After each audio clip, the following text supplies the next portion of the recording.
So I'm going to demonstrate steam blocking, and these are two projects that I would steam block rather than a wet block.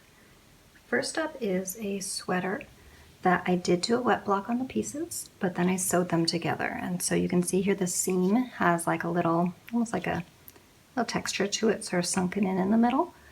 Steaming is going to poof that up and make it look really nice, and I can also do things like try to keep this corner of the neckline from curling.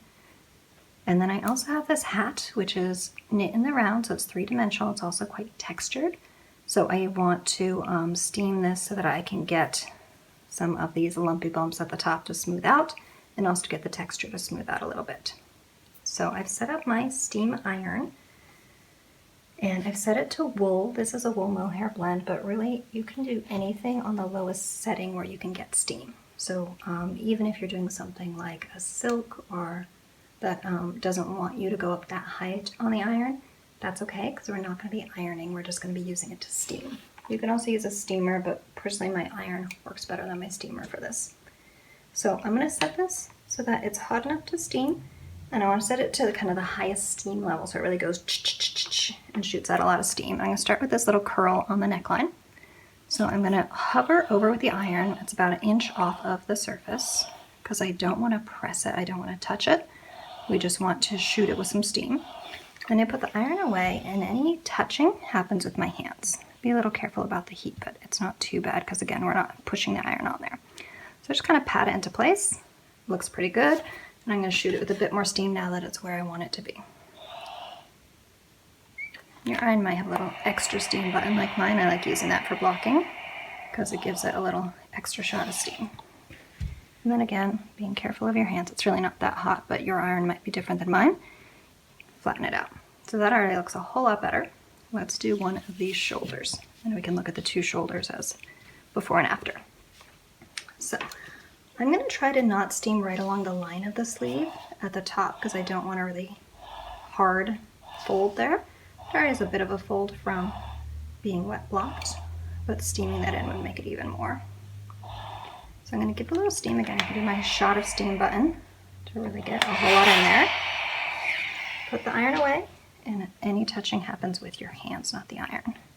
So what I'm looking for is the seam to flatten out and the yarn to kind of poof up a bit and fill in the, it's almost like a little ditch. So that already looks a whole lot better.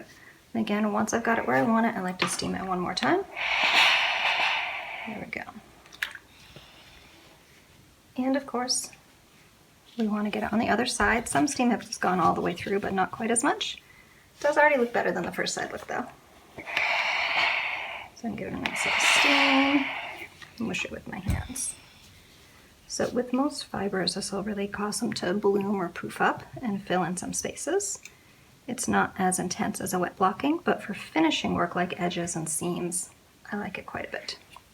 So I'm going to fold this so you can see before and after. So this seam here has been steamed and this one hasn't, and this definitely looks so much better to my eye.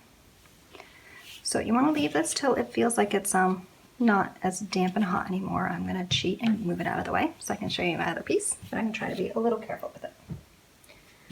So here we've got a hat, and it's a little bit tricky because it's three-dimensional. We can steam just this section in here where it's sort of folded over, and that'll work okay. And not a bad way to do most of the hat.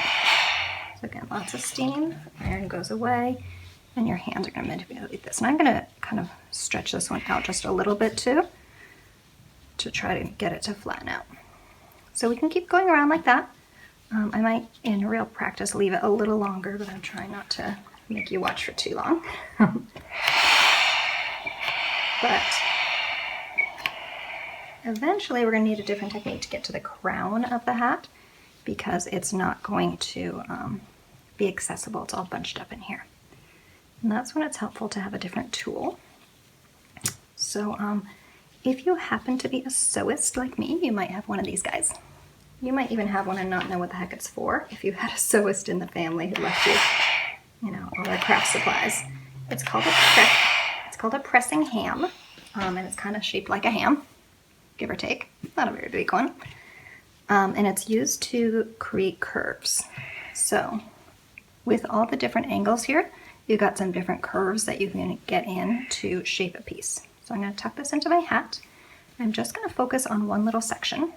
So right here, kind of on the part of my ham that was plaid on this side, so it goes about halfway, I want that to be smooth. And then I'm going to steam just that part, trying to angle my iron so that I'm not steaming the part that isn't smoothed out. Good. Maybe just tap it with my hand to smooth it out a little bit. And then you can see that that section of the hat, which is right here on the right, is a whole lot smoother than the rest of it. So I'm going to just keep moving around. So move a little over, smooth out just the part that you can here. Depending on the shape of your hat, you might use the wider end of the ham, but for this particular one, the narrow one seems a better fit. And just like with my flat piece, I'm hovering my iron about 1 inch above the fabric. You can use a press cloth or pressing cloth in between your fabric and your iron. I don't think it's necessary if you're not actually pressing and touching. And I like to see what I'm doing, especially since I'm kind of mushing the stitches around with my hand. So I skip a pressing cloth. But if you like it, feel free to use it. You'll just be putting it down and picking it up a whole lot. So smooth out this section. Give it a nice shot of steam.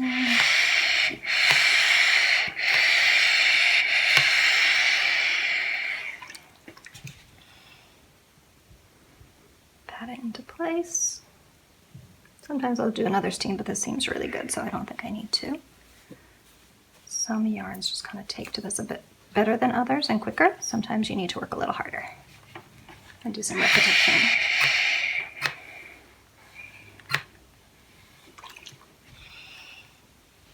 There we go. Again, I'm going a little fast. You can leave it till it feels cool, but you don't really have to go all the way. So now you can see already this is a whole lot smoother than it was, and you can really see the pattern a lot better because of that. And this is a slouch hat, so it'll end up kind of hanging down anyway, but might as well smooth it out if you can. And this looks a whole lot more professional and finished and polished than before I did the blocking. It took me about 5 minutes, so totally worth doing whenever you've got a project you spent hours and hours making and sort of taking a little extra time to finish it off.